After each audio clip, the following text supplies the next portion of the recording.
ആ കാര്യങ്ങൾ ആരാണോ ഉപ്പ് തിന്നത് അവർ വെള്ളം കുടിക്കുമെന്നുള്ളതാണ് ഇപ്പോൾ വരുന്ന അനുഭവം. നമസ്തേ, ജനം ഡിബേറ്റിലേക്ക് ഏവർക്കും സ്വാഗതം. CMRL എക്സാലോജിക് സാമ്പത്തിക ഇടപാടിന്മേലുള്ള SFIO അന്വേഷണം നിയമപരമെന്ന് കർണാടക ഹൈക്കോടതി. അന്വേഷണം റദ്ദാക്കണമെന്ന് ആവശ്യപ്പെട്ട വീണ വിജയൻ്റെ വാദങ്ങളെല്ലാം കോടതി തള്ളി. ഇനി അറിയേണ്ടത് എക്സാലോജിക് കൈവശമുള്ള രേഖകളെല്ലാം SFIOയ്ക്ക് കൈമാറുമോ, അതോ ഹൈക്കോടതി വിധിക്കെതിരെ സുപ്രീം കോടതിയെ സമീപിക്കുമോ? ജനം ഡിബേറ്റ് പരിശോധിക്കുന്നു. ഉപ്പ് തിന്നത് ആര്? Save Kerala forum general secretary advocate KM Shajahan, രാഷ്ട്രീയ നിരീക്ഷകൻ അഡ്വക്കേറ്റ് BN ഹസ്ക, BJP വക്താവ് പ്രിൻറ്റു മഹാദേവ് എന്നിവ അതിഥികളായി പങ്കെടുക്കുന്നു. എല്ലാ അതിഥികളെയും ഈ സംവാദത്തിലേക്ക് സ്നേഹാദരങ്ങളോടെ സ്വാഗതം ചെയ്യുന്നു, ഒപ്പം പ്രേക്ഷകരെയും.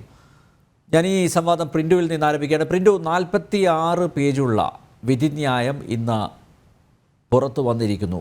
SFIO അന്വേഷണം റദ്ദാക്കണമെന്നാവശ്യപ്പെട്ട് വീണ വിജയൻ എന്തൊക്കെ വാദങ്ങൾ അവതരിപ്പിച്ചോ അതിലൊന്നും കഴമ്പില്ലെന്ന് കോടതി കണ്ടെത്തിയിരിക്കുന്നു. അന്വേഷണം തടയാനോ റദ്ദാക്കാനോ ആവില്ല.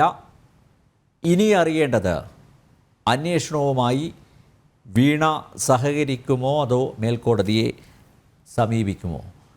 എന്തായിരിക്കും ചെയ്യുക പ്രിൻറ്റു?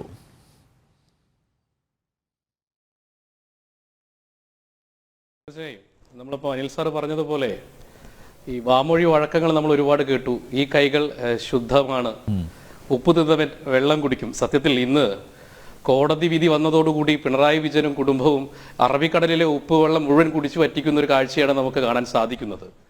നമുക്കറിയാം, ഈ അന്വേഷണത്തെ വഴിമുട്ടിക്കാൻ വേണ്ടി SFIO എന്ന് പറയുന്നതിൻ്റെ ഒരു ക്രെഡിബിലിറ്റി നമുക്ക് എല്ലാവർക്കും അറിയാം. ഇന്ത്യയിൽ തന്നെ ഏറ്റവും സുതാര്യവും സത്യസന്ധവുമായിട്ട് ഇത്തരത്തിലുള്ള കോർപ്പറേറ്റ് അഫയേഴ്സ് മന്ത്രാലയവുമായി ബന്ധപ്പെട്ട അന്വേഷണങ്ങൾ നടത്തുന്ന ഒരു ഏജൻസിയാണ് SFIO. അങ്ങനെ പൊതുവേ നമ്മൾ EDയും CBIയും ഒക്കെയാണ് പൊതുവേ നമ്മൾ അന്വേഷണങ്ങളുമായി ബന്ധപ്പെട്ട് പൊതുസമൂഹം കേട്ടിട്ടുള്ളത്. ഈ കേരളത്തിൽ തന്നെ SFIO എന്നുള്ള പേര് പലരും കേട്ടു തുടങ്ങിയത് ഈ വീണ വിജയന്റെ കേസുമായി ബന്ധപ്പെട്ടാണ്. കാരണം നമുക്കറിയാം, കേരളത്തിൽ തന്നെ ആദ്യമായിട്ട് SFIO അന്വേഷിക്കുന്ന ഒരു കേസ്, ആ കേസുമായി ബന്ധപ്പെട്ട് നിഴലിൽ നിൽക്കുന്നത് മുഖ്യമന്ത്രിയും മുഖ്യമന്ത്രിയുടെ മകളും അവരുടെ കുടുംബവുമാണ്. കാരണം ഈ കേരളത്തിൽ നടന്നിട്ടുള്ള വലിയൊരു തീവെട്ടി കൊള്ളയുണ്ട്. CMRL എന്ന് പറയുന്ന ഒരു കമ്പനിയും അതിന് കൂട്ടുപിടിച്ചുകൊണ്ട് കേരളത്തിലെ വ്യവസായ വകുപ്പും അതിന് കൂട്ടുപിടിക്കുന്ന ഒരു കുടുംബവും ചേർന്ന് കേരളത്തിന്റെ പൊതുഖജനാവിൽ നിന്നും കേരളത്തിലെ സാധാരണ ജനങ്ങൾക്ക് ലഭിക്കേണ്ട 135 കോടി, രാജ്യത്തിന്റെ വികസനത്തിന് വേണ്ടി ലഭിക്കേണ്ട 135 കോടി രൂപയുടെ അഴിമതി ആരോപണമാണ് നമ്മൾ കേട്ടിട്ടുള്ളത്. അപ്പൊ CMRL എന്ന് പറയുന്ന സ്രാവിലേക്ക് നീങ്ങുന്ന സമയത്ത് സ്രാവിനേക്കാൾ വലിയ തിമിംഗലങ്ങളാണ് ഈ കേരളത്തിൽ ഉള്ളത് എന്നുള്ള കാര്യം നമ്മൾ മനസ്സിലാക്കുകയാണ്. സ്വാഭാവികമായിട്ട് ഈ ഒരു കേസ് സ്വാഭാവികമായിട്ട് ഒരു 1.72 ലക്ഷത്തിന്റെ ഒരു സാധാരണ കേസായിട്ട് മാത്രം ഇത് കാണാൻ സാധിക്കില്ല. ഇപ്പൊ പിണറായി വിജയനെ സംബന്ധിച്ചിടത്തോളം അദ്ദേഹം ഇത്ര വേവലാതിയോട് കൂടിയിട്ടും ഇത്ര പരിഭ്രാന്തിയോട് കൂടിയിട്ടും സത്യത്തിൽ നമ്മൾ കേട്ടിട്ടുണ്ട്, പുത്രഭാരത്താൽ അന്ധരായിട്ടുള്ള രാഷ്ട്രീയക്കാരൊക്കെ കേട്ടിട്ടുണ്ട്. എന്നാൽ പുത്രി സ്നേഹത്താൽ മാനസിക നില തെറ്റുന്ന ഒരു പിണറായി വിജയനെ നമ്മൾ അടുത്ത കാലത്തായിട്ട് കേരളത്തിൽ കാണുന്നത്. നിയമസഭയിൽ അദ്ദേഹം നടത്തിയിട്ടുള്ള നാടകമൊക്കെ നമ്മൾ കേട്ടു. ആ നാടകത്തിൽ അദ്ദേഹം പറഞ്ഞു, പെൻഷൻ, എൻ്റെ ഭാര്യയുടെ പെൻഷൻ, വളരെ ഗദ്ഗത കണ്ടനായിട്ടാണ് അദ്ദേഹം പറഞ്ഞത്, ഭാര്യയുടെ പെൻഷൻ തുക കൊണ്ടാണ് എൻ്റെ മക്കൾ ഇവിടെ ബിസിനസ് നടത്തുന്നത്. അതൊന്നും നമുക്ക് പ്രശ്നമില്ല, ഭാര്യയുടെ പെൻഷൻ തുക കൊണ്ട് ഒക്കെ ബിസിനസ് നടത്തിക്കോട്ടെ. പക്ഷേ കേരളത്തിലെ ജനങ്ങളെ പറ്റിച്ചുകൊണ്ട് കേരളത്തിന്റെ പരിസ്ഥിതിയെ ചൂഷണം ചെയ്യുന്ന KMRL എന്ന് പറഞ്ഞ കമ്പനിക്ക് എല്ലാവിധ ഒത്താശയും ചെയ്തു കൊടുത്തതിന്റെ പ്രതിഫലം മുഖ്യമന്ത്രിയും അദ്ദേഹത്തിന്റെ മകളും കൈപ്പറ്റുന്ന സമയത്ത് അതിനെതിരെ ഒരു അന്വേഷണ ഏജൻസി അന്വേഷണം നടത്തുന്ന സമയത്ത് അന്വേഷണമേ വേണ്ട എന്ന രീതിയിലേക്ക് പോകുന്ന പിണറായി വിജയനും മകളും, ആ മകളും പിണറായി വിജയന്റെ ധാർഷ്ട്യത്തെയാണ് സത്യത്തിൽ. ഞങ്ങൾക്ക് പൊതുവെ ഇവർക്കൊരു ധാരണയുണ്ടല്ലോ, ഞങ്ങൾക്ക് പൊതുവെ നമ്മൾ കേട്ടിട്ടുണ്ട് ഈ ഫ്രോഡുകൾ പിടിക്കാനാണല്ലോ ഈ നമ്മുടെ SFIO വന്നിട്ടുള്ളത്. ഈ ഫ്രോഡുകൾക്ക് പൊതുവെ ഒരു ധാരണയുണ്ട്. ചെറിയ ചെറിയ തട്ടിപ്പും വെട്ടിപ്പൊക്കെ നടത്തി പുതിയ മേച്ചിൽപ്പുറങ്ങൾ തേടിക്കൊണ്ട് അവരിങ്ങനെ പോകും. അതുകൊണ്ടാണ് നമ്മൾ ലാവലിൽ കണ്ടു, ലാവലിനകത്ത് ഇവർ കൃത്യമായി പിടിക്കപ്പെട്ടോ ഇല്ലയോ എന്നുള്ള കാര്യങ്ങൾ കോടതിയിൽ കിടക്കുന്നു. സ്വർണ്ണക്കടത്തുമായി ബന്ധപ്പെട്ട് ഈ കുടുംബം കരിനീഴലായിരുന്നു. അതിനകത്തും ഇവർ അങ്ങനെ ശിവശങ്കരനെ നമുക്കറിയാം ജയിലിനകത്തേക്കാക്കി ഈ കുടുംബം രക്ഷപ്പെട്ടു. ഇപ്പം AI യുമായി ബന്ധപ്പെട്ട കാര്യങ്ങൾ അവസാനം ഈ പറയുന്ന കർത്തയുടെ പണം മേടിച്ച കാര്യത്തിൽ അന്വേഷിക്കുന്നത് കേന്ദ്ര കോർപ്പറേറ്റ് മന്ത്രാലയമായതുകൊണ്ട് തന്നെ പിണറായി വിജയനും മക്കളും സത്യത്തിൽ വലിയ പരിഭ്രാന്തിയിലാണ്. പരിഭ്രാന്തിക്ക് വാറൊന്നുമില്ല. ഇന്ന് 46 പേജ് കോടതി പറഞ്ഞ കാര്യങ്ങൾ കോടതി കൃത്യമായിട്ട് മനസ്സിലായിട്ടുണ്ട്. കാരണം ഇവർ ഇതുവരെ പറഞ്ഞത് ഒരു രാഷ്ട്രീയ പ്രേരിതമായിട്ടുള്ള ഒരു ആരോപണം എന്ന രീതിയിൽ BJP നടത്തുന്ന ഒരു രാഷ്ട്രീയ സ്റ്റണ്ടാണെന്നാണ് പറഞ്ഞിരുന്നത്. നമ്മൾ മനസ്സിലാക്കേണ്ട ഒരു കാര്യം 2021 മുതൽ ഇൻകം ടാക്സും ROCയും അതിനുശേഷം ഇപ്പോൾ SFIയും ഈ വീണ വിജയന്റെ പിറകിലുണ്ട്. കാരണം എന്താ, നമുക്കറിയാം മോഡി പറഞ്ഞിരുന്നു സ്വച്ഛ് ഭാരത്. ആ സ്വച്ഛ് ഭാരത് എന്ന് പറഞ്ഞ സാധാരണ ഒരു മേഖലയെ മാത്രം ക്ലീൻ ചെയ്യുക എന്നുള്ളതല്ല. ഇന്ത്യയുടെ സാമ്പത്തിക രംഗത്ത് ഇത്തരത്തിലുള്ള കുറ്റവാളികൾ, കടലാസ് സംഘടനകൾ ഒക്കെ നമുക്കറിയാം. ഈ ഓഹരി കുംഭകോണം പോലെയുള്ള കാര്യങ്ങളൊക്കെ നമുക്കറിയാം. എല്ലാ കാലഘട്ടത്തിലും ഫേക്കായിട്ടുള്ള കടലാസ് ഏജൻസികൾ പ്രവർത്തിച്ചുകൊണ്ട് ഈ രാജ്യത്ത് നടക്കുന്ന അഴിമതിയുണ്ട്. അത് പൊതു കമ്പനികളിൽ നിന്ന് എപ്പോഴും ഇതിന് ഇടനിലക്കാരായി ദല്ലാളന്മാർ വർത്തിക്കുന്നത് ഒരു പ്രത്യേക വിഭാഗം ആളുകളായിരിക്കും. ഒന്നില്ലെങ്കിൽ ഈ പറയുന്ന മന്ത്രിമാരുടെ ദല്ലാളന്മാർ, അല്ലെങ്കിൽ മന്ത്രി പുത്രന്മാർ, അല്ലെങ്കിൽ മന്ത്രി പുത്രിമാർ. ഇതൊരു ട്രഡീഷണൽ രാഷ്ട്രീയ സംവിധാനത്തിന്റെ ഭാഗമായി ഇന്ത്യയിൽ കണ്ടുവരുന്ന ഒരു സംവിധാനമാണ്. ആ സംവിധാനത്തെ ഒക്കെ കൃത്യമായിട്ട് കണ്ടെത്തിക്കൊണ്ട് ഏതൊക്കെ മേഖലയിലാണ് അഴിമതി നടക്കുക, ആ അഴിമതി നടക്കുന്ന മേഖലകൾ ഐഡന്റിഫൈ ചെയ്യുന്നു. അത് ഇന്നത്തെ കാലഘട്ടത്തിൽ നമുക്കറിയാം. ഇന്ന് ഏറ്റവും കൂടുതൽ സ്റ്റാർട്ടപ്പ് പദ്ധതികളുണ്ട്. ഏറ്റവും കൂടുതൽ ഡിജിറ്റൽ മേഖലയിലാണ് ഇന്ന് ഏറ്റവും കൂടുതൽ ഇത്തരത്തിലുള്ള അഴിമതികൾ നടക്കുന്നത്. അതുകൊണ്ടാണ് SFIO എന്ന് പറയുന്ന സത്യത്തിൽ നോക്കൂ, ഇന്ത്യയിൽ തന്നെ ഇത്രയും സുതാര്യമായിട്ടുള്ള ഒരു മൾട്ടിപ്പിൾ ഡിസിപ്ലിനറി ആയി പ്രവർത്തിക്കുന്ന ഒരു ഏജൻസി വേറെ ഇല്ല. കാരണം അതിനകത്ത് IAS കാരനുണ്ട്, IRS കാരനുണ്ട്, ICS കാരനുണ്ട്. അതോടൊപ്പം തന്നെ നമ്മൾ മനസ്സിലാക്കേണ്ട മറ്റൊരു കാര്യം, ഇവരിപ്പോ ഈ ഫേക്ക് ഇപ്പോൾ ഈ വീണ വിജയനുമായി ബന്ധപ്പെട്ട് നമ്മൾ ആദ്യഘട്ടത്തിൽ കേട്ടിട്ടുള്ള ഒരു വാദമുണ്ടല്ലോ. വീണ വിജയൻ സേവനം നൽകിയിട്ടുണ്ട്. എന്ത് സേവനമാണ് നൽകിയെന്ന് ചോദിച്ച സമയത്ത് ഇവർ പറഞ്ഞിട്ടുള്ള ചില കൃത്യമല്ലാത്ത ചില വാദങ്ങളുണ്ട്. അപ്പോൾ സ്വാഭാവികമായിട്ട് 1,72,000 രൂപയ്ക്ക് ടാക്സ് അടച്ചു എന്ന് പറയുന്നു. ടാക്സ് അടച്ചിട്ടുണ്ട്, അല്ലെങ്കിൽ ഇതുമായി ബന്ധപ്പെട്ട് ഫേക്ക് ആയിട്ടുള്ള ഏതെങ്കിലും തരത്തിലുള്ള വൗച്ചറുകളോ ഡിജിറ്റൽ തെളിവുകളോ ഉണ്ടാക്കിയിട്ടുണ്ടെങ്കിൽ പോലും SFI അതിനെ പോലും കൃത്യമായി കണ്ടെത്താനുള്ള സംവിധാനം SFIക്കുണ്ട്. ഫോറൻസിക് ആയിട്ടുള്ള കൃത്രിമമായി നിർമ്മിക്കുന്ന ഡിജിറ്റൽ തെളിവുകളെ ശാസ്ത്രീയമായി തെളിയിക്കുന്ന ഫോറൻസിക് ഉദ്യോഗസ്ഥന്മാരുടെ ഒരു പ്രത്യേക സംഘം തന്നെ SFIയിലുണ്ട്. ഈ ഒരു ഭയപ്പാട് പിണറായി വിജയന് മനസ്സിലായി, വീണ വിജയന് മനസ്സിലായി. അതുകൊണ്ടാണല്ലോ ഈ അന്വേഷണത്തെ തന്നെ തടയാൻ വേണ്ടിയുള്ള ഒരു ശ്രമം എന്ന രീതിയിൽ വീണ വിജയൻ നടക്കുന്നത്. ഇപ്പോൾ ഒരു കൊലപാതകം ചെയ്തതിന് ശേഷം പറയുകയാണ്, അത് അന്വേഷിക്കുന്ന ആ അന്വേഷണത്തിനെതിരെ ഞാനൊരു കൊലപാതകം ചെയ്യുന്നു, കൊലപാതകം ചെയ്ത ശേഷമാണ് ആ കൊലപാതക കുറ്റം നിങ്ങൾ അന്വേഷിക്കരുത് എന്ന് പറഞ്ഞുകൊണ്ട് കോടതിയിൽ സമീപിക്കുന്ന ഒരു സമീപനം. ആ സമീപനത്തെയാണ് സത്യത്തിൽ കോടതി ഈ 46 പേജിനകത്ത് നമ്മൾ കൃത്യമായിട്ട് മനസ്സിലാക്കി കഴിഞ്ഞാൽ സത്യത്തിൽ ഇത് വീണ വിജയന് തന്നെ വലിയൊരു കുരുക്കായി മാറിയിരിക്കുകയാണ്. കാരണം ഇതിനു മുമ്പ് തിങ്കളാഴ്ച നടന്ന വാദത്തിൽ ഒരു ചെറിയൊരു ആനുകൂല്യം വീണ വിജയന് നൽകിയിരുന്നു. ആ ആനുകൂല്യം എന്ന് പറയുന്നത് അറസ്റ്റ് ചെയ്യരുത്, അത് ചോദിച്ചിരുന്നു. അപ്പൊ അറസ്റ്റ് ചെയ്യില്ല എന്ന് SFIയും പറഞ്ഞു. പക്ഷെ ഇന്നത്തെ ജഡ്ജിമെന്റിനകത്ത് ആ പറയുന്ന ഒരു കാര്യം പോലും ഈ ജഡ്ജി പരാമർശിച്ചിട്ടില്ല. അപ്പൊ SFIയുടെ അന്വേഷണത്തെ സുതാര്യമായിട്ട് അന്വേഷിക്കാനും ഇപ്പോൾ പിണറായി വിജയനും വീണ വിജയനും ചെയ്യേണ്ട ഒരു കാര്യം, SFI ചോദിക്കുന്ന തെളിവുകൾ ഹാജരാക്കിക്കൊണ്ട് ഈ കോടതിയുടെ SFIയുടെ സമക്ഷത്തിൽ ഇവർ തെറ്റ് ചെയ്തിട്ടില്ലെങ്കിൽ എന്തിനാ ഇവർ ഭയക്കേണ്ട കാര്യം? ഈ കാര്യങ്ങളെ കൃത്യമായി ഹാജരാക്കിക്കൊണ്ട് വീണ വിജയന് ഇനി സുപ്രീം കോടതി എന്നല്ല ഏത് തലത്തിൽ പോയി കഴിഞ്ഞാലും ഈ പറയുന്ന അഴിമതിയുടെ കരാള ഹസ്തങ്ങൾ, ആ അഴിമതിയുടെ കൈകളിൽ ഒരു സംശയം വേണ്ട ശുദ്ധമല്ലാത്ത കൈകളാണ്. വീണ വിജയന് പങ്കുണ്ട്. അതുകൊണ്ട് തന്നെ വീണ വിജയൻ ജയിലറയിലേക്ക് പോകുന്ന സാഹചര്യം ഉണ്ടാകുമെന്നുള്ള കാര്യത്തിൽ യാതൊരു സംശയവും ഞങ്ങൾക്കില്ല. അല്ല പ്രിന്റു, കേന്ദ്ര കമ്പനികാര്യ മന്ത്രാലയം അന്വേഷിക്കുന്നു, ആ അന്വേഷണം പുരോഗമിക്കുകയാണ്. അപ്പോൾ മറ്റൊരു അന്വേഷണത്തിന് പ്രസക്തിയില്ല എന്ന വാദമാണല്ലോ ഉന്നയിച്ചത്. പക്ഷേ സുപ്രീം കോടതിയുടെ തന്നെ സ്റ്റാൻഡിംഗ് ഓർഡറുണ്ട്. അന്വേഷണത്തിൽ അങ്ങനെ നീതിന്യായ സംവിധാനത്തിന് ഇടപെടാൻ ആവില്ല. അത് പലതും കോട്ട് ചെയ്തുകൊണ്ട് തന്നെയാണ്, പല വേർഡിക്റ്റുകളും കോട്ട് ചെയ്തുകൊണ്ട് തന്നെയാണ് അത് കൃത്യമായി പറഞ്ഞിരിക്കുന്നത്, അടിവരയിട്ട് പറഞ്ഞിരിക്കുന്നത്. അപ്പോൾ ഈ ഒരന്വേഷണം നടക്കുന്നു, അതുകൊണ്ട് മറ്റൊരന്വേഷണം പാടില്ല. പക്ഷേ കൃത്യമായിട്ട് പറയുന്നുണ്ട് SFIയുടെ അധികാരങ്ങൾ അത് പരിമിതമല്ല. SFIക്ക് വളരെ വിശാലമായിട്ടുള്ള അധികാരങ്ങളുണ്ട്. പോലീസ്, അതുപോലെ മറ്റ് ഏജൻസികൾ, അന്വേഷണ ഏജൻസികൾ, ഇവരുടെ എല്ലാം സഹകരണത്തോടുകൂടി വിപുലമായി അന്വേഷിക്കാനുള്ള സംവിധാനം SFIക്ക് ഉണ്ട്. അതുകൊണ്ട് തന്നെ താങ്കൾ നേരത്തെ ചൂണ്ടിക്കാണിച്ചതുപോലെ ഇതാദ്യമായാണ് ഇങ്ങനെയൊരു സംവിധാനത്തെക്കുറിച്ച് സീരിയസ് ഫ്രോഡ് ഇൻവെസ്റ്റിഗേഷൻ ഓഫീസ് എന്ന ഒരു ഏജൻസിയെക്കുറിച്ച് മലയാളികൾ അറിയുന്നത്. അത് മലയാളികളെ അറിയിക്കാൻ ഒരു PVയും അതുപോലെ അദ്ദേഹത്തിൻ്റെ മകളും വേണ്ടി വന്നു എന്നുള്ളതാണ്. തീർച്ചയായും അനിൽ സാറേ, തീർച്ചയായും. കാരണം എല്ലാ കാലഘട്ടത്തിലും പല കാര്യങ്ങളും നമ്മൾ കേട്ടില്ല, ഈ ഡിജിറ്റൽ ഇന്റർനാഷണൽ ഫ്രോഡുകൾക്ക് ഒരു പ്രത്യേക സ്റ്റൈലാണ് അവരുടെ ഓപ്പറേഷൻസ് മുഴുവൻ നടക്കുക. അതുകൊണ്ടാണല്ലോ ഇപ്പം നമ്മൾ സ്വർണ്ണക്കടത്ത് കേസിൽ നമ്മൾ കേട്ടത്, ആദ്യമായിട്ടാണ് നമ്മൾ അതിനകത്ത് കേട്ടത്, നമ്മൾ അവിടെ നിന്ന് വരുന്ന എന്താ പറയുക, ഈത്തപ്പഴത്തിൻ്റെ കുരുവിനകത്ത് സ്വർണം കടത്തി എന്നുള്ള ആരോപണം നമ്മൾ കേട്ടു.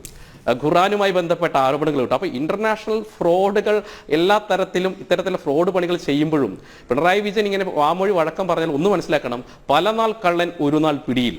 ആ പിടിയിലേക്ക് കൊണ്ടുവരാൻ SFI വന്നിരിക്കുകയാണ്. കാരണം SFIയെ സംബന്ധിച്ചിടത്തോളം ഇപ്പോൾ ഇന്ന് കോടതി തന്നെ കൃത്യമായി പറഞ്ഞല്ലോ, ഇവർ പറഞ്ഞ പ്രധാനപ്പെട്ട ഒരു ആരോപണം, ROCയുടെ അന്വേഷണം നടക്കുന്ന സമയത്ത് സമാന്തരമായ മറ്റൊരു അന്വേഷണം വേണോ? അപ്പോൾ തന്നെ കൃത്യമായി ROCയാണ് കൃത്യത്തിൽ ROCയുടെ എല്ലാ നടപടിക്രമങ്ങളും പൂർത്തീകരിച്ചതിന് ശേഷം കോർപ്പറേറ്റ് മന്ത്രാലയത്തിന് റിപ്പോർട്ട് ചെയ്യുന്നു. കോർപ്പറേറ്റ് മന്ത്രാലയത്തിന്റെ ഒരു അപ്പലന്റ് അതോറിറ്റി അത് പരിശോധിക്കുന്നു. അപ്പലന്റ് അതോറിറ്റി പരിശോധിച്ചതിന് ശേഷമാണ് SFIക്ക് ഇത് കൈമാറിയിട്ടുള്ളത്. അതുകൊണ്ടാണ് ഇന്നത്തെ കോടതി വിധിക്കകത്ത് കൃത്യമായിട്ട് പറയുന്നത് SFI എടുത്തിട്ടുള്ള നടപടിക്രമങ്ങൾ കൃത്യമാണ്. വീണ വിജയന് ചെയ്യേണ്ട പ്രധാനപ്പെട്ട കാര്യം ഈ കേസുമായി ബന്ധപ്പെട്ട് SFI ചോദിക്കുന്ന എവിഡൻസ് കൊടുക്കണം. എന്തിനാണ് വീണ വിജയൻ പേടിക്കുന്നത്? അതിൽ പേടിക്കാൻ പ്രധാനപ്പെട്ട കാരണം അനിൽജി ഉണ്ട്. SFIയുടെ അന്വേഷണവുമായി ബന്ധപ്പെട്ട് സാമ്പത്തിക മേഖലയായതുകൊണ്ട് ഈ വീണ വിജയന്റെ 10 വർഷ കാലഘട്ടത്തിലെ അക്കൗണ്ടും അതുമായി ബന്ധപ്പെട്ട വിവരങ്ങൾ കൃത്യമായിട്ട് ഹാജരാക്കേണ്ടി വരും. അപ്പോൾ ഇതിന് ഭയക്കുന്നുണ്ട്. നമ്മൾ കേട്ടത് ഒരു കരിമണൽ ഗർത്തയിൽ നിന്ന് 1,72,00,000 ആയിരക്കണക്കിന് കരിമണൽ കർത്തമാർ ഈ കേരളത്തിലുണ്ട്. ഇപ്പൊ ഇന്റർനാഷണൽ ലെവലിലേക്ക് ഇവരുടെ ഈ ഫ്രോഡ് സംവിധാനം വ്യാപിപ്പിക്കുന്നതിന്റെ ഭാഗമായിട്ടാണല്ലോ കാനഡയിലേക്ക് പോലും കമ്പനി നോക്കൂ, ഇന്ത്യ വിട്ട് കാനഡയിലേക്ക് ചേക്കേറുന്നു. അപ്പോൾ ഇവരുടെ ഒരു ഇന്റർനാഷണൽ ഫ്രോഡ് കുടുംബം, നമ്മൾ സാധാരണ കേരള ഫ്രോഡ് കുടുംബം എന്ന് കേട്ടിരുന്നത്, ഇത് ഇന്ത്യ ഫ്രോഡ് കുടുംബമല്ല, ഇന്റർനാഷണൽ ഫ്രോഡ് കുടുംബം. അവരുടെ ഈ അഴിമതി നമ്മൾ സിനിമയിലൊക്കെ ഇങ്ങനെ കണ്ടിട്ടുള്ളത്, ചില സിനിമയിൽ ചില കാര്യങ്ങളൊക്കെ നമ്മൾ കണ്ടിട്ടുണ്ട്. ചില തട്ടിപ്പ് നടത്തിയിട്ട് ജഗതിയൊക്കെ ഇങ്ങനെ അടുത്ത സ്ഥലത്തേക്ക് ചേക്കേറിക്കൊണ്ട്, അതായിരിക്കും ആ സിനിമയുടെ ക്ലൈമാക്സോ അല്ലെങ്കിൽ അവസാനത്തെ ഒരു വാചകമൊക്കെ. അതുപോലെ ഇപ്പോൾ കാനഡയിൽ പോലും ഇന്റർനാഷണൽ ഫ്രോഡ് കുടുംബം എത്തിയിട്ടുണ്ട്. അപ്പോൾ സ്വാഭാവികമായിട്ട് SFIയുടെ അന്വേഷണം കാനഡയുമായി ബന്ധപ്പെട്ട കമ്പനിയിലേക്ക് എത്തും. അത് മാത്രമല്ല, ഇപ്പൊ ഈ ഭാര്യയുടെ 25 ലക്ഷം രൂപയുടെ പെൻഷൻ തുക കൊണ്ടാണല്ലോ ഇദ്ദേഹം കമ്പനി തുടങ്ങിയെന്ന് പറയുന്നത്. സ്വാഭാവികമായിട്ട് കമലയിലേക്കും അന്വേഷണം എത്തും. ഇനി AKG സെന്ററിലേക്കും അന്വേഷണം എത്തും. കാരണം നമുക്കറിയാം എക്സാലോജിക്കിന്റെ ആദ്യത്തെ അഡ്രസ് എന്ന് പറയുന്നത് ഈ AKG സെന്റർ ആണ്. അത് പിന്നീട് AKG സെന്ററിലേക്ക് ആദ്യമായിട്ട് ഇൻകം ടാക്സ് ലെറ്റർ അയച്ച സമയത്താണ് ഇത് തിരുത്തുന്നത്, AKG സെന്ററിന്റെ അഡ്രസ്സ് തിരുത്തുന്നത്. ഈ AKG സെന്ററിന്റെ അഡ്രസ്സ് തിരുത്തുന്നതുമായി ബന്ധപ്പെട്ട് കോർപ്പറേറ്റ് അഫയേഴ്സും മന്ത്രാലയം ഇൻകം ടാക്സ് ഡിപ്പാർട്ട്മെന്റ് അറിയാത്തത് കൊണ്ട് അതിന്റെ പേരിൽ 1 ലക്ഷം രൂപ ഈ പിഴ കൊടുക്കേണ്ടി വന്നിട്ടുണ്ട് വീണ വിജയൻ. നമ്മൾ മനസ്സിലാക്കണം, 2021 മുതൽ കാനഡയിലുമൊക്കെ കമ്പനികൾ തുടങ്ങാൻ, കോടികൾ മുടക്കി കമ്പനികൾ തുടങ്ങാൻ പിണറായി വിജയൻ ടാറ്റയുടെയോ അല്ലെങ്കിൽ ബിർളയുടെയോ കുടുംബത്തിലൊന്നും ജനിച്ച ആളല്ലല്ലോ. പിണറായി വിജയന് എവിടുന്നാ പണം? പിണറായി വിജയൻ സാമൂഹ്യ പ്രവർത്തനമായിട്ട് അല്ലെങ്കിൽ രാഷ്ട്രീയ പ്രവർത്തനമായിട്ട് നടക്കുന്ന ഒരാളല്ലേ. അദ്ദേഹത്തിന് എവിടെയാ? മകനെ വിദേശത്തേക്ക് അയച്ച് പഠിപ്പിക്കുന്നു, മകളെ സ്വാശ്രയ കോളേജിൽ പഠിപ്പിക്കുന്നു. ഇപ്പോഴിതാ മകളിതാ ഏറ്റവും ഒടുവിൽ കാനഡയിൽ സ്ഥാപനം തുടങ്ങുന്നു. ഇതിനൊക്കെ എവിടുന്നാണ് പണം? പണം എവിടെ നിന്നാണെന്ന് പറയേണ്ടതല്ലേ. എൻ്റെ കൈകൾ ശുദ്ധമാണ്, ഉപ്പ് തിന്നവരൊക്കെ വെള്ളം കുടിക്കട്ടെ എന്ന പതിവ് ചില വചനങ്ങൾ ഉരുവിട്ടുകൊണ്ട് രക്ഷപ്പെടാം എന്നാണ് പിണറായി വിജയനും കുടുംബവും അവർ അങ്ങനെയാണ് കരുതുന്നത്. പക്ഷേ അതെല്ലാം ഇപ്പോൾ പൊളിച്ചടക്കിയിരിക്കുകയാണ്. കേരള ഹൈക്കോടതി കൊട്ടുകൊടുക്കുന്നുണ്ട്, അതേപോലെ തന്നെ കൃത്യമായിട്ട് കർണാടക ഹൈക്കോടതിയും കൊട്ടുകൊടുത്തിരിക്കുന്നു. അപ്പോൾ CPMകാർക്ക് പോലും ഒരക്ഷരം മിണ്ടാൻ പറ്റാത്ത അവസ്ഥയാണ് എന്ന് മാത്രമേ പറയാനുള്ളൂ. ഷാജാൻ, 46 പേജുള്ള വിധിന്യായം താങ്കൾ വായിച്ചോ? ഞാനൊന്ന് ഓടിച്ചു നോക്കിയുള്ളൂ കേട്ടോ, പൂർണ്ണമായിട്ട് വായിക്കാനുള്ള സമയം കിട്ടിയില്ല. പക്ഷേ താങ്കൾ അത് വായിച്ച് കാണും. ഗുരുതരമായിട്ടുള്ള പരാമർശങ്ങൾ വല്ലതും ഉണ്ടോ? കോടതിയുടെ നിരീക്ഷണങ്ങൾ വല്ലതും? അല്ല, ഞാൻ ഈ വിധി വന്ന ഏതാണ്ട് ഒരു മണിക്കൂറിനുള്ളിൽ തന്നെ വളരെ വിശദമായി ഇത് ഞാൻ വായിച്ചു.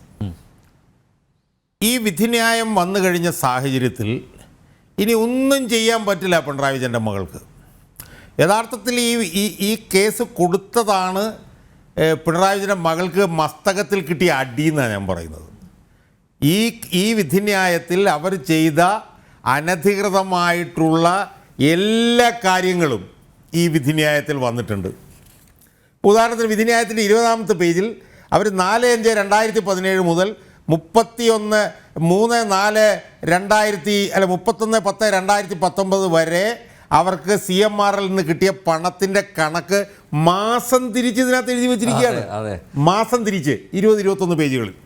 ഇനി 22-23 പേജുകളിൽ അവർ നടത്തിയ വയലേഷൻസ് മുഴുവൻ 8 വയലേഷൻ ഇതിനകത്ത് എഴുതി വച്ചിരിക്കുകയാണ്.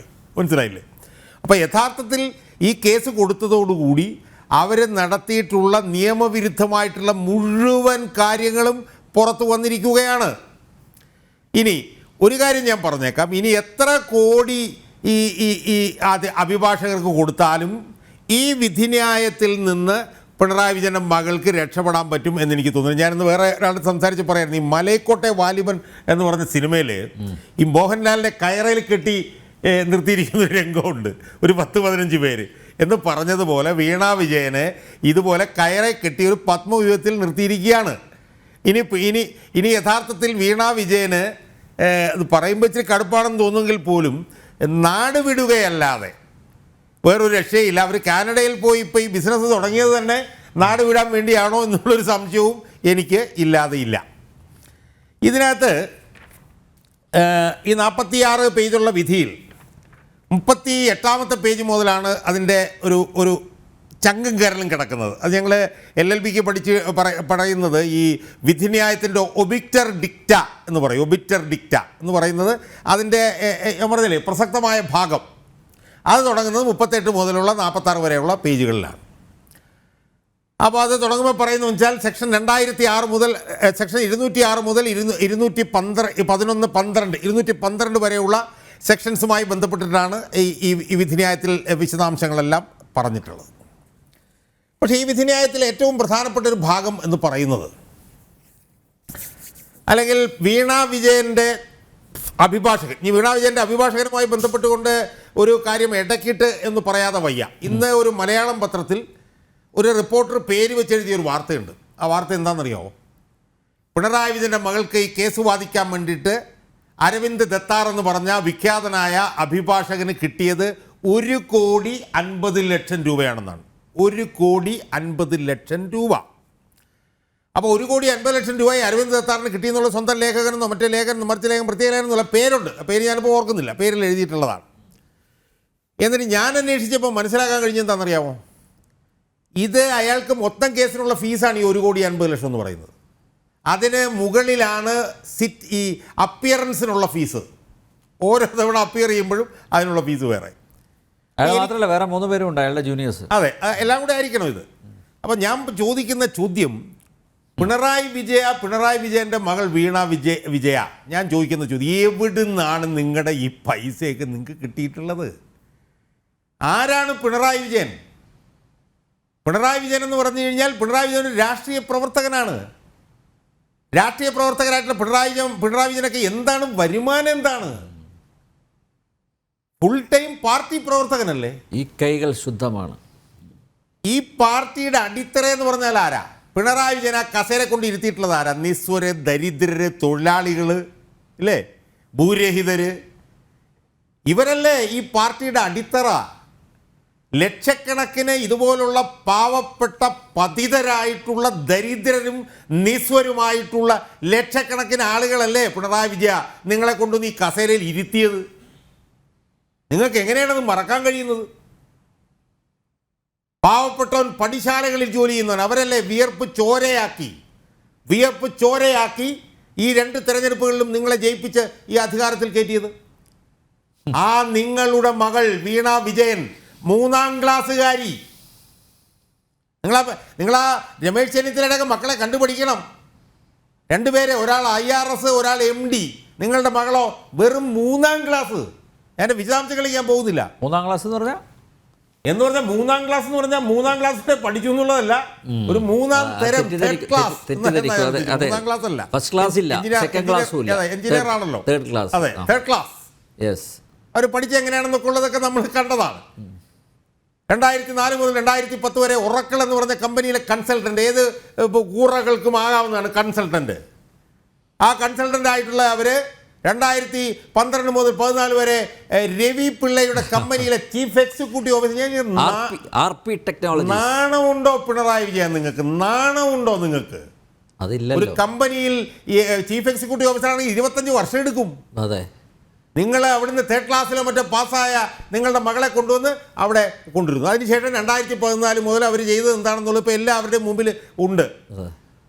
ഇപ്പം നിങ്ങളുടെ മകളുടെ കമ്പനി പൂട്ടിയിരിക്കുകയാണ്. അവിടെ ആ പൂട്ടപ്പെട്ട് കിടക്കുന്ന കമ്പനിയിൽ ഡയറക്ടറായിട്ടുള്ള നിങ്ങളുടെ മകൾക്ക് കേസ് വാദിക്കാൻ പിണറായി വിജയൻ എവിടെ നിന്നാണ് 1,50,00,000 രൂപ? നെഞ്ചത്ത് കൈവച്ച് നിങ്ങൾ പറ. ഇനി നിങ്ങളുടെ കാര്യം കൂടെ പറയാതെ പോകാൻ പറ്റില്ല. അത് വരുമല്ലോ എന്തായാലും അന്വേഷണത്തിൽ. അതല്ല ഞാൻ അതിലെ 1-2 കാര്യങ്ങൾ പറയാനുള്ളത് എന്താണെന്നറിയാം. ഉദാഹരണത്തിന് 2017 ഓഗസ്റ്റ് 23-നാണ് പിണറായി വിജയനെ ലാവലിൻ കേസിൽ കേരള ഹൈക്കോടതി കുറ്റവിമുക്തനാക്കിയത്. അന്ന് പിണറായി വിജയന്റെ വക്കീലാരാണെന്ന് നല്ല അറിയാവോ? മറ്റേ മരിച്ചുപോയി ഇദ്ദേഹമല്ലേ? അല്ല, നമ്മുടെ ഇന്ത്യ എന്ന് പറയുന്ന ഈ മഹാരാജ്യത്തെ 1-ാം നമ്പർ അഭിഭാഷകനായിട്ടുള്ള ഹരീഷ് സാൽവെയാണ് ഈ കേരളത്തിലെ പൂക്കാച്ചിലെ കേരളത്തിലെ മുഖ്യമന്ത്രിയായിട്ടുള്ള പിണറായി വിജയന്റെ അഭിഭാഷകൻ. അറിയാമോ? അയാൾ 7 സ്റ്റാർ ഹോട്ടലിൽ താമസിക്കുള്ളൂ.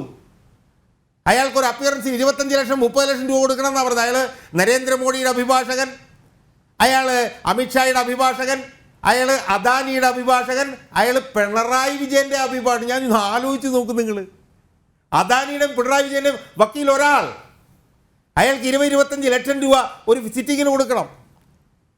അയാൾ ഇന്റർനാഷണൽ കോർട്ടിൽ വരെ പോയി വാദിക്കുന്ന ഇന്ത്യയിലെ നമ്പർ 1 ആളാണ് ഹരീഷ് സാൽവെ. ആ ഹരീഷ് സാൽവെയാണ് പിണറായി വിജയന് വേണ്ടി ലാവലിൻ കേസിൽ വാദിപ്പിച്ച് 2017 കുറ്റമുക്തനാക്കിയത്.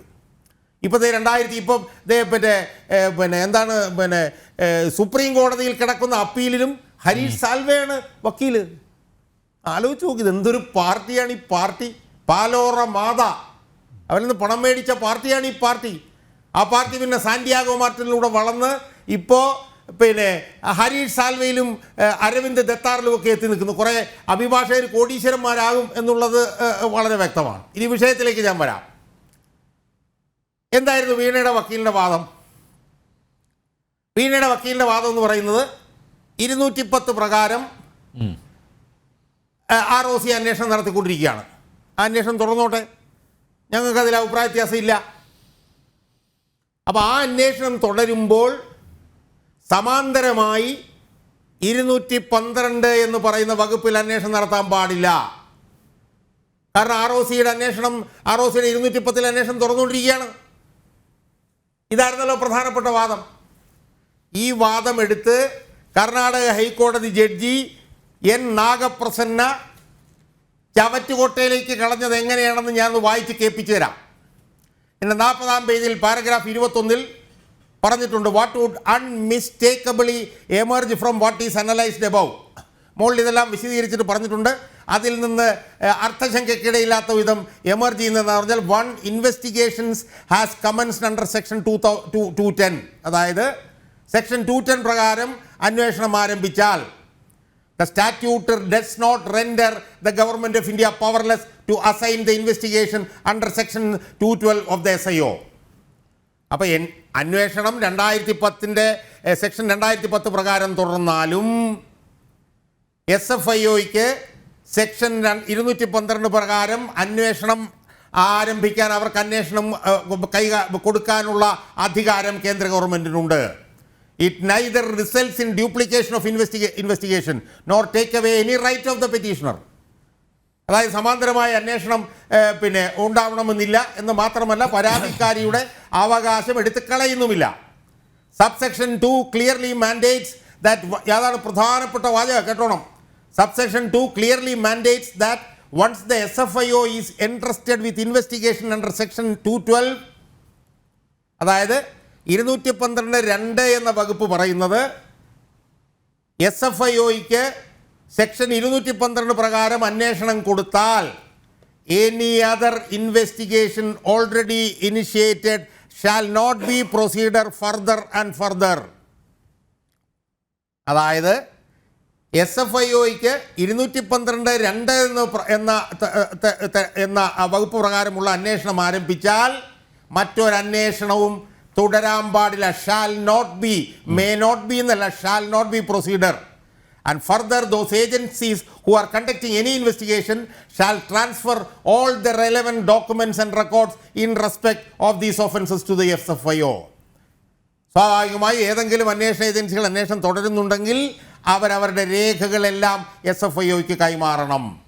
SFIOയുടെ സബ്സെക്ഷൻ 3 സബ്സെക്ഷൻ 14 പ്രകാരം അവർക്ക് അതിന് സ്റ്റാറ്റ്യൂട്ടറി ആയിട്ടുള്ള അധികാരമുണ്ട് എന്ന് മാത്രമല്ല അന്വേഷണം നടത്തുന്നതിന് നടപടിക്രമങ്ങളുമുണ്ട്. ഇതാണ് പാരഗ്രാഫ് 21 പറയുന്നത്. എന്നിട്ട് പറയുന്നത് എന്താണ്? വാദിയുടെ പരാതിക്കാരിയുടെ വക്കീൽ ഇങ്ങനെ പറയുന്നുണ്ട്. എന്താ പറയുന്നത്? 210 പ്രകാരം ഒരു റിപ്പോർട്ട് ഉണ്ടാവണം. ആ റിപ്പോർട്ട് ഉണ്ടായാൽ മാത്രമേ 212 കൊടുക്കാൻ പറ്റുള്ളൂ എന്ന് പറയുന്നുണ്ട്. പക്ഷേ ആ റിപ്പോർട്ട് ഇൻ്ററിം റിപ്പോർട്ടാണ്, ഫുൾ റിപ്പോർട്ട് ആവണം എന്നൊക്കെയാണ് വാദം. അതെല്ലാം കോടതി തള്ളിക്കളഞ്ഞു. കോടതി പറഞ്ഞ് ഇൻ്ററിം റിപ്പോർട്ടോ ഫുൾ റിപ്പോർട്ടോ എന്നുള്ളതൊന്നും പ്രശ്നമല്ല. അതിപ്പോൾ ഇൻ്ററിം റിപ്പോർട്ടാണെങ്കിലും കൈകാര്യം ചെയ്യാം. During an investigation under section 210, അതായത് 210 പ്രകാരമുള്ള അന്വേഷണം നടക്കുമ്പോൾ, if the inspectors out of serendipity, അതായത് അവർക്ക് എന്തെങ്കിലും സംശയം തോന്നിയാൽ, അതായത് 210 പ്രകാരമുള്ള അന്വേഷണം നടക്കുമ്പോൾ അന്വേഷണ ഉദ്യോഗസ്ഥന്മാർക്ക് എന്തെങ്കിലും സംശയം തോന്നിയാൽ, അതാണ് സെറൻഡിപ്പിറ്റി എന്ന് പറയുന്നത്. If they come across information that would prima facie touch upon skullduggery, എന്ന് പറഞ്ഞാൽ അവർക്ക് സംശയം തോന്നി അവർ അന്വേഷണം നടത്തി വരുമ്പോൾ എന്തെങ്കിലും വഞ്ചനയോ കാര്യങ്ങളോ എല്ലാം കാണുന്നു. ആ വഞ്ചന കാര്യങ്ങൾ കാണുന്നത് എന്തുകൊണ്ടാണ്? SFIOയ്ക്ക് അന്വേഷണം കൊടുക്കത്തക്ക വിധത്തിലുള്ള വഞ്ചന കാരണങ്ങൾ കണ്ടാൽ the court cannot put shackles on the hands of the central government. അപ്പോൾ 210 പ്രകാരമുള്ള അന്വേഷണം നടക്കുമ്പോൾ എന്തെങ്കിലും സംശയം തോന്നുകയും എന്തെങ്കിലും വഞ്ചനയുണ്ടെന്ന് തോന്നുകയും ചെയ്താൽ അന്വേഷണം SFIOയ്ക്ക് കൈമാറാൻ ഗവൺമെൻറ്റിനുള്ള അധികാരത്തിന് മേൽ ഞങ്ങൾക്ക് ഒരു ഷാക്കിൾസും കൊണ്ടുവരാൻ കഴിയില്ല. ഇതാണ് അവർ പറയുന്നത്. ഇതവർ പറഞ്ഞിട്ട് അവസാനം അവർ എന്താ പറയുന്നത്? അവസാനം അവർ പറയുന്ന ഒറ്റ വാചകം കൂടെ ഉള്ളൂ, ഞാൻ അങ്ങ് തീർത്തേക്കാം. ആ വാചകത്തിൽ അവർ പറയുന്നത്, if the union of India has thought it fit to entrust the investigation to the SFIO, അതായത് SFIOയ്ക്ക് അന്വേഷണം കൊടുക്കണം എന്ന് കൈമാറണമെന്ന് യൂണിയൻ ഓഫ് ഇന്ത്യ തീരുമാനിച്ചാൽ, അതെന്തുകൊണ്ട് തീരുമാനിക്കുന്നു? Owing to certain factors which have emerged while conduct of investigation under section 210 and in public interest, അതായത് 210 പ്രകാരം അന്വേഷണം നടക്കുമ്പോൾ എന്തെങ്കിലും വിഷയങ്ങൾ ശ്രദ്ധയിൽപ്പെടുകയും അത് പൊതു താൽപ്പര്യത്തിന് അനുസൃതമാണെന്നും വന്നാൽ, ദിസ് കോർട്ട്, ഈ കോടതി, in exercise of its jurisdiction under article 226 of the constitution, അങ്ങനെ കണ്ടാൽ ഭരണഘടനയിൽ 226 പ്രകാരമുള്ള അധികാരം ഉപയോഗിച്ച് അവർക്കൊരു കാരണവശാലും, അതായത് would not by a stroke of pen annul such opinion of the government of India, അതായത് ഒരു പേനയുടെ സ്ട്രോക്ക് കൊണ്ട് അത്തരം തീരുമാനങ്ങൾ വേണ്ട എന്ന് പറയാൻ കേന്ദ്ര ഗവൺമെന്റിന് കഴിയില്ല. Therefore, there is no warrant to interfere at this stage. ഞാൻ ചോദിക്കുന്നത്, ഇതിലും അസന്നിഗ്ധമായി, ഇതിലും അൺഇക്വോക്കലായി എങ്ങനെയാണ് ഒരു കോടതിക്ക് ഈ വീണാ വിജയന്റെ ഈ ആവശ്യമെടുത്ത് ചവറ്റുകൊട്ടയിൽ കളയാൻ കഴിയുക എന്നുള്ളതാണ് എൻ്റെ ചോദ്യം. അതായത് എല്ലാ വാതിലുകളും അടച്ചു. ഏത് വാതിലാണ് ഇനി തുറന്നു കിടക്കുക എന്നുള്ള കാപ്സ്യൂള് വരുമോ എനിക്കറിയില്ല. ഇനി ബൂർഷ്വാ കോടതി ഇനിയിപ്പോൾ വരാൻ സാധ്യതയുള്ളൊരു കാപ്സ്യൂൾ എന്താണെന്നറിയാമോ? ആ കാപ്സ്യൂൾ എന്ന് പറയുന്നത് കർണാടകത്തിൽ ഒരു ഹർത്താലോ ഒരു ബന്ധോ DYFIക്കാരൻ വിളിക്കാം. അതല്ലെങ്കിൽ കർണാടക ഹൈക്കോടതി ജഡ്ജി N നാഗപ്രസന്നെ പ്രതീകാത്മകമായി കോലം കത്തിക്കാം. SFIക്കാർക്ക് അവരെ പ്രതീകാത്മകമായി നാടുപിടിക്കാം. അല്ലെങ്കിൽ മുഖ്യമന്ത്രിയുടെ ഏതെങ്കിലും ബന്ധുവിനെ കൊണ്ട് അവിടുത്തെ കോടതിയിൽ ഏതെങ്കിലും ജഡ്ജിയുടെ ഒരു മുറി അടിച്ച് തകർക്കാം. അങ്ങനെ എന്തെങ്കിലുമൊക്കെ ചെയ്യാം എന്നുള്ളതല്ലാതെ, അല്ലെങ്കിൽ വേണമെങ്കിൽ നാഗപ്രസന്ന എന്ന് പറഞ്ഞ ജഡ്ജിയെ MV ജയരാജനെ കൊണ്ട് ശുംഭൻ എന്ന് വേണേൽ വിളിപ്പിക്കാം. അല്ലെങ്കിൽ ഫേസ്ബുക്കിൽ ഏതെങ്കിലും അലവലാദികളെ കൊണ്ടുവന്ന് ആ ജഡ്ജിയെ കാക്കി കോണകമെന്ന് വേണേൽ വിളിപ്പിക്കാം. ഇങ്ങനെയൊക്കെ ചെയ്യാമെന്നുള്ളതല്ലാതെ ഇനി എത്ര കോടി രൂപ മുടക്കിയാലും മുകളിലോട്ട് പോയാൽ നിൽക്കാൻ പാടുള്ള സമഗ്രമായ വസ്തുനിഷ്ഠമായ ഒരു വിധിന്യായമാണ് എൻ നാഗപ്രസന്ന കൊണ്ടുവന്നിരിക്കുന്നത് എന്നാണ് ആ വിധിന്യായം വായിച്ച ഒരു അഭിഭാഷകൻ എന്നുള്ള നിലയിൽ എനിക്ക് തോന്നിയത്. അഡ്വക്കേറ്റ് അസ്കർ, ഞാൻ വരാം.